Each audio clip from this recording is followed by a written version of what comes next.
Hello, everyone. Welcome to our second charity panel. My name is Pratisha Harris. I'm one of the associate directors with the Combined Federal Campaign.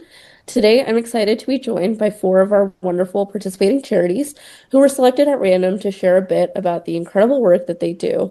Each panelist will tell us about their organization, share some inspiring stories, and answer a few questions about how your CFC contribution helps them make a brighter future in their communities.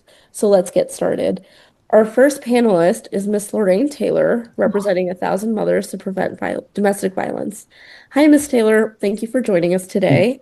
If you Hello, and thank you for having me today. My name again, Lorraine Taylor, and I am the founder of 1000 Mothers to Prevent Violence, which was founded out of my own tragic loss. In the year 2000, I lost both my twin sons to gun violence.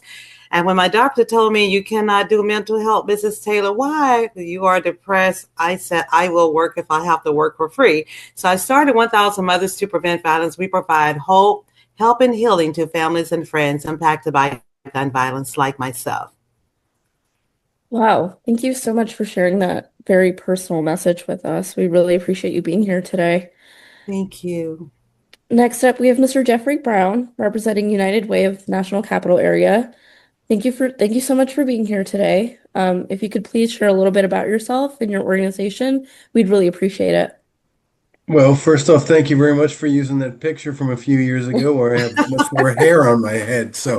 I'm Jeff Brown. I'm with the United Way of the National Capital Area. I've been in the United Way movement for over 25 years, and I'm very thankful to be a part of this webinar today. And thanks for all that you're doing to support the CFC. What we're doing in the National Capital Area is focusing on a group called what we call the ALICE population. And ALICE is an acronym. It's a mouthful, but it stands for Asset Limited, Income Constrained, and Employed. This is a group of people that are working very, very hard. Many of them working 2 or 3 jobs to make ends meet. And they are a catastrophe away from falling into poverty. A spouse losing a job, a health issue, even a transportation issue where they can't get to work. Any of those kind of things happening, they're right on the edge right now. So we're trying to keep them on the positive side of the edge, and we are doing that thanks to the generosity of the federal workforce through the CFC. Thank you so much. And I think right now more than ever, that's so important to have organizations like yours. Our next panelist is Miss Aurora, representing Earthshare. Hi, Aurora. Thank you so much for being here. Could you tell us a little bit about your organization's mission? Yeah, of course. First off, again, I would like to say another thank you on behalf of all the charities in the CFC for both your time today and your efforts in making sure the campaign is a success. Again, my name is Aurora Hager, and I'm the campaign's manager at Earthshare. Earthshare is a federation made up of America's oldest and largest coalition of environmental and conservation organization. So this includes small organizations like Acadia Center, where protecting your favorite recreational activities, to as large as international groups like World Wildlife Fund that are reforesting the Amazon. We empower individuals, businesses, and nonprofits to come together and take positive action for the planet. And as you can see on the screen, our CFC number is 10252. Thank you so much. And last but not least, we have Mr. Craig Gaylor from Virginia Peninsula Food Bank. Welcome, and thank you so much for being here with us today. Could you please take a minute and introduce yourself and tell us a little bit about your mission? Yes, thank you. It's an honor to be here. And my name is Craig Gallaire. I'm from Virginia Peninsula Food Bank in Southeastern Virginia. I've been with the food bank for 10 years, and I'm proud to work with a committed team that is also proud to partner with so many different organizations, including the Combined Federal Campaign. Part of what we've done here at the food bank is step forward during times of need. Our mission is not only to provide the types of activities and events that will help minimize hunger, but we also seek to promote nutrition and encourage self-empowerment. The work definitely touches my heart. I'm all about taking hard data and translating it into impactful stories. And we know that every day when we're serving food and meals to our neighbors in need, we're doing more than just filling stomachs, but we're also providing hope. So I want to just thank everybody on this call, all the other organizations for their spirit of collaboration, because we never do our hunger relief alone, and we never do our work alone. And our mission is only accomplished with community partners. And so I thank you for this opportunity today. Thank you. And I think that's so important that you added how much collaboration really goes into all of it. So again, thank you all for being here. And if we could get started with our next set of questions, or our first set of questions, I'm sorry. The first question is for Lorraine. What does hope look like for the people you serve, and how do CFC donors help make that possible?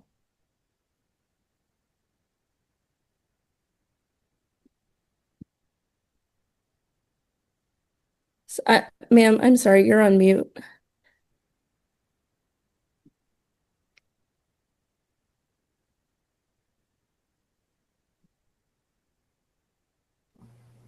Are we okay now? Yes, ma'am. We're okay now? Okay. I want to thank the CFC for your ongoing contribution. Because of you, we can provide continual, ongoing, compassionate grief support and services to families impacted by gun violence. And so what hope looked like for us, I'm proud to share a few stories. For example, the Oakland police referred a young man who lost two sons to gun violence.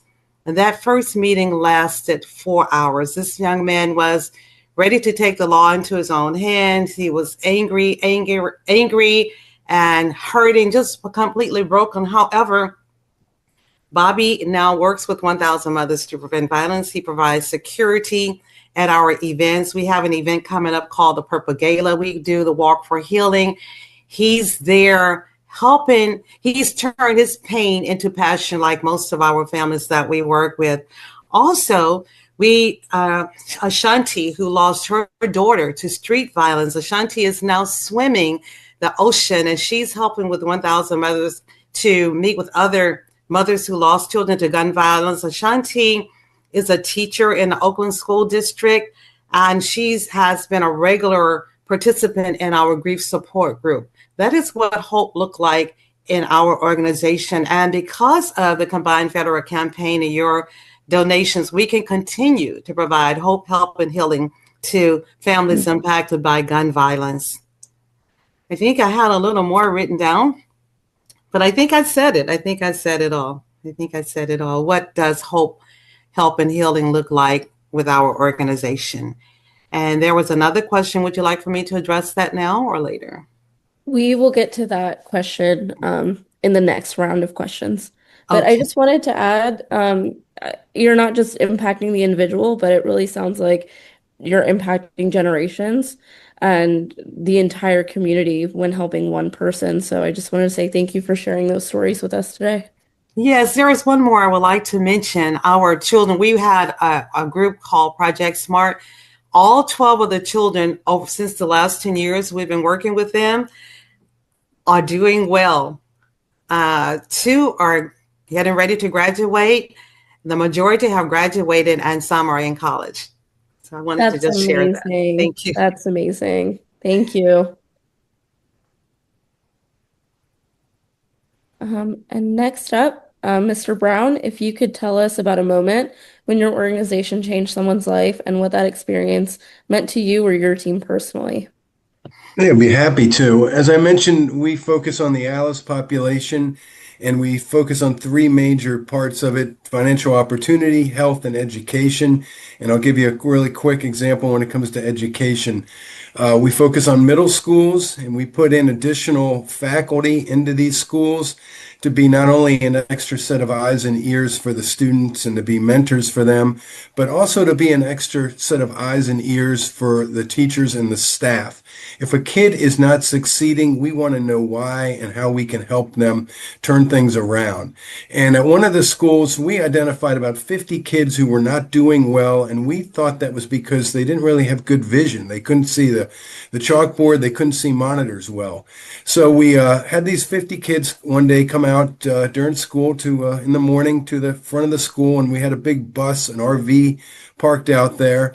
And in the front of the bus, we told them, go on in and get your eyes tested. And so they went in and they did that, AEP, all that regular kind of stuff. And as they got off, they were headed back into school. And we said, no, before you go back, go to the back part of this RV and pick out a frame. And they looked at us like we were nuts, like a frame. What are you talking about? And we said, we didn't just give you an eye test. We got a prescription and you're going to get a pair of glasses when this day is over. We want to make sure it's a frame that you like. And so they did that. And when school let out, they came back to the bus and they were each given a pair of glasses. And the looks on these kids' faces, many of them seeing in focus for the first time, was beyond heartwarming. And that's just one of thousands of success stories that are going on, not just with the United Way of the National Capital Area or other United Ways, but through nonprofits that are participating in the CFC across our country because of the generosity of the federal workforce. So I love telling that story, and thank you for the opportunity for letting me do so. Thank you so much. I can't stop smiling. That is the sweetest story. And also, I think it's really important that you mentioned you work with middle school children, and I think that's such a those are such formative years. So thank you for all that you're doing. Um, so Aurora, this next question is for you. If you could tell us what kind of impact a small donation through the CFC makes to your organization, and if you could give us an example. Absolutely. Thank you for such a great question. So, the environment affects every single one of us. The future we want, one with clean air, safe water, healthy communities, and access to nature for all. It starts with the choices we make today. And so, through workplace giving at CFC, you can support such environmental action in a way that's easy and impactful. Just a few dollars per paycheck can achieve amazing things. So, for example, $1 per pay period can revitalize 2 square yards of monarch butterfly habitat. Over the past few years, the monarch population is decreasing, and funding these efforts helps strengthen pollinator populations that help not only plant diversity, but also our food security. Up to $5 per pay period, you can protect 12 acres of biodiverse and carbon-rich forests every year. Reforestation is important for mitigating short-term pollutants such as greenhouse gases, absorbing the excess carbon dioxide from our atmosphere, thus keeping our air cleaner. And if you want to donate $10 per pay period, you can save 1,000 endangered baby turtles every year. On average, we have seen over the past 60 years, the majority of turtle species populations have declined from 40 to 60%, but the leatherback turtles, so the ones that are like super big, they've seen up to a 90% population decrease globally. And so if you think about it this way, the cost of a cup of a coffee or even less than a streaming subscription could help preserve a whole ecosystem, not just for today, but for multiple generations. Thank you so much for sharing those facts. I didn't know that turtles were going into extinct. So thank you so much for sharing that. And last but not least, we have Craig from the Virginia Peninsula Food Bank. If you could tell us what kind of an impact can make a small donation, a small donation through the CFC can make to your organization, and if you could please give us an example. I'm sorry, sir, you're muted. I apologize. Yes, we know at our food bank and at most nonprofits, every donation makes a difference, no matter the size. It always makes an impact. And for us at Virginia Peninsula Food Bank, we can focus on 3 R's that really explain how your donation can make a maximum impact here. That first R is return. You know, food banks have an incredible purchasing power that's much better than the consumer market. So at our food bank, every dollar provided helps us provide 3 meals. So that's obviously a really good return rate, much better than you could get at a grocery store just buying the food off the shelf. And also for $10, we can provide a family with weekend meals when a child is out of school and doesn't have access to the school provided meals. So that $1 and $10 ratio just expounds into much, much greater impact in terms of the amount of food it can provide. We also have a remarkable return just on volunteer hours to pack that food. So we're really partnering with all types of community members to make sure that that food gets in the hands of those that need it the most. The second R is relationships. Relationships are important to our success as they are to anybody, any organization that wants to succeed. We have relationships with farmers, with food distributors, with cost competitive vendors, with regional cooperatives to get nutrient-rich produce, with social service departments to find the neighbors that need that food the most.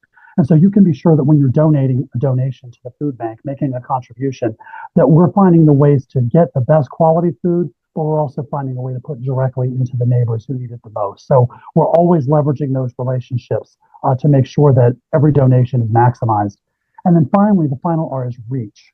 We work with over 140 partner agencies to include soup kitchens, faith-based organizations, civic organizations that take the food from our facility and go into every corner of our service area. So we're actually expanding our reach by working with others. So we know that collaboration is key. We know that most of our community knows what a food pantry is, and the food bank is where all of that food starts. So 140 of those food pantries, many of them volunteers, many of them having been food insecure themselves at one point, are out there in our community as our hands and feet. So when you donate to the food bank, you're actually doing that return, those relationships, and that reach. And we're just really proud to be a part of the Combined Federal campaign to leverage this relationship as well. Thank you so much. It's really amazing how many different pieces have to come together to do the work that you do. So thank you so much for being here today. We do have a second set of questions for each one of you. So going back to Ms. Taylor, what is something compelling about your organization's mission?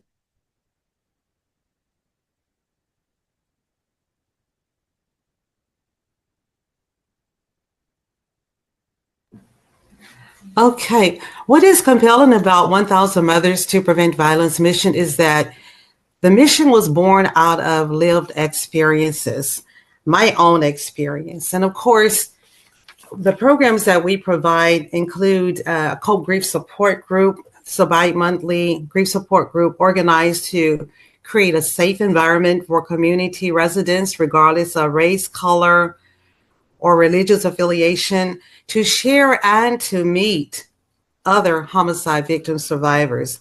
We are preparing for an evening of healing and remembrance. This will be our 13th annual, where we would collaborate with the Oakland Police Department to identify homicide victim survivors of 24 and 25, to provide a complimentary dinner for these families, because holidays for many of us are very, very difficult. We also do the Morning Mothers Walk, and my testimony is that when my doctor told me that I had to take antidepressants if I were going to stop crying day in and day out, I wanted to find an alternative. So I started walking to San Leandro Marina. And out of that, the Morning Mothers Walk for Healing was born. So each year we bring families together to raise awareness to the ongoing impact of violence and provide just a fun day where we have music, we have singing. We use our own family members who are suffering from grief and depression to sing, to dance, and to do things to help heal. Our outreach and prevention services, we collect information at these events and we follow up. And each day I receive calls from someone somewhere in the world who's grieving the loss of a loved one to violence. And what is unique is that they feel comfortable talking to me once they read my story. Of course, we've been followed by most of the media here in the Bay Area and some beyond. They feel comfortable talking to me. I talked to one lady for 3 hours just like night before last. And we just want to say again, thank you so much to the generous contribution from the Combined Federal Campaign. We love every charity, and whether you give to 1,000 Mothers to Prevent Violence or the charity of your choice, just know that you are strengthening our communities and you're mending broken hearts. Thank you so much.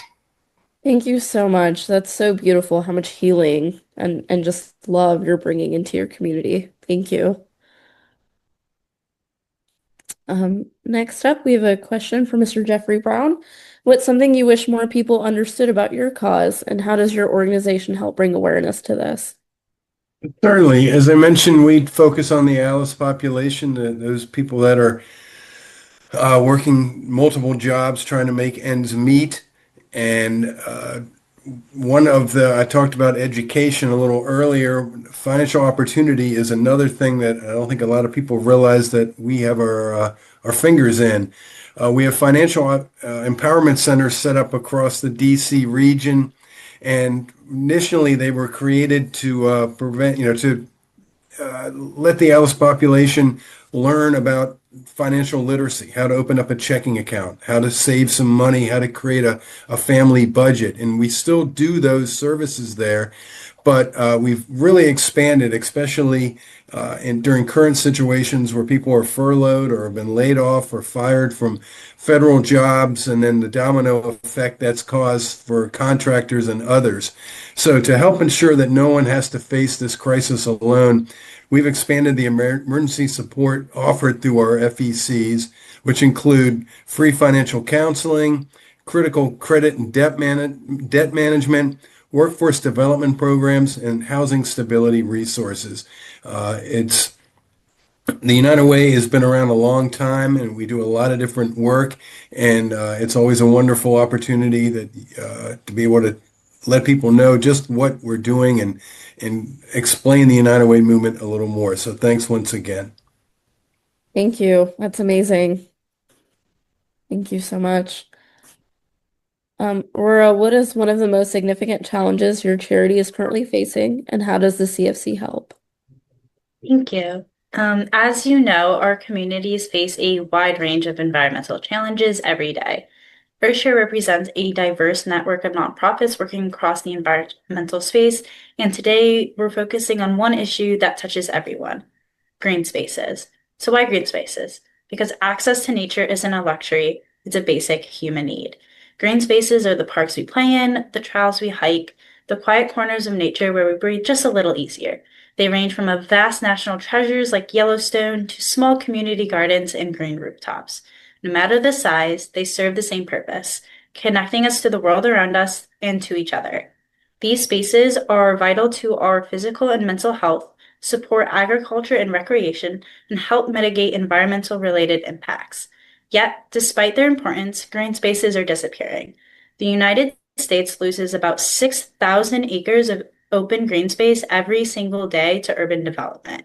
That's the equivalent to 4,500 football fields every single day. So whether it's Acadia in the east, the Grand Canyon in the west, or the neighborhood park down the street, these spaces are part of our identity and our future, and they need protecting. And that's where the Combined Federal Campaign comes in. Through the CFC, donors can provide consistent, reliable support to environmental organizations working tirelessly to restore and protect green spaces and drive positive change. From coast to coast and right here in your own backyard, these are real actions with real results, but none of it happens without contributions. As a reminder, even $1 per pay period can make a huge impact, such as funding the planting of a tree by a local community group across the nation or in your backyard.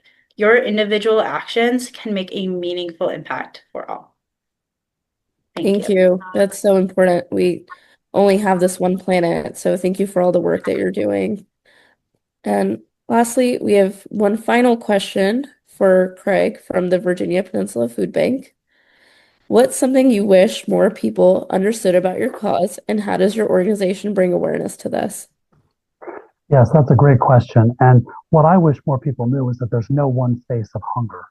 We know that food insecurity can impact a household without any prior notice. And we know that the face of food insecurity could also be your neighbor.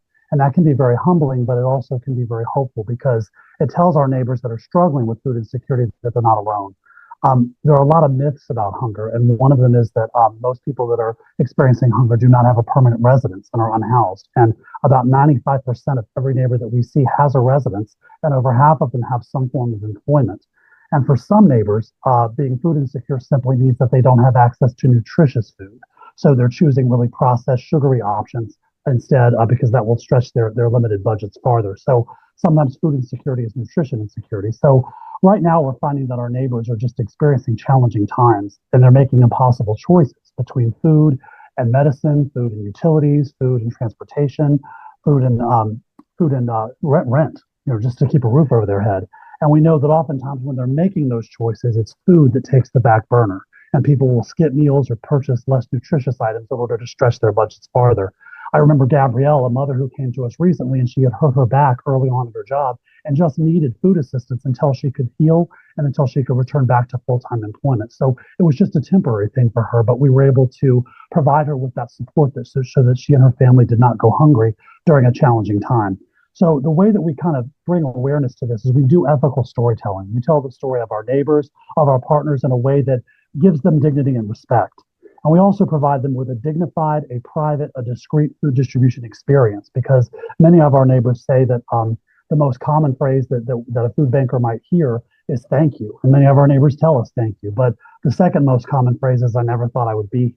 So we know that there's no shame in asking for help, and we want our neighbors to know there's no shame in that as well. So we provide a distribution experience that is private, it's safe, and it's dignified. And we also do pop-up pantries, which are special pantries for populations that might not usually come out to a public food distribution. So all in all, we serve all those who need our help.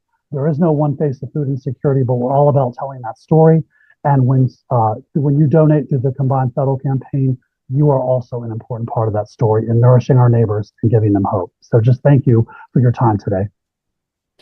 Thank you so much for being here. And what an impossible choice someone would have to make between their rent or being able to eat. So thank you again for everything that you do.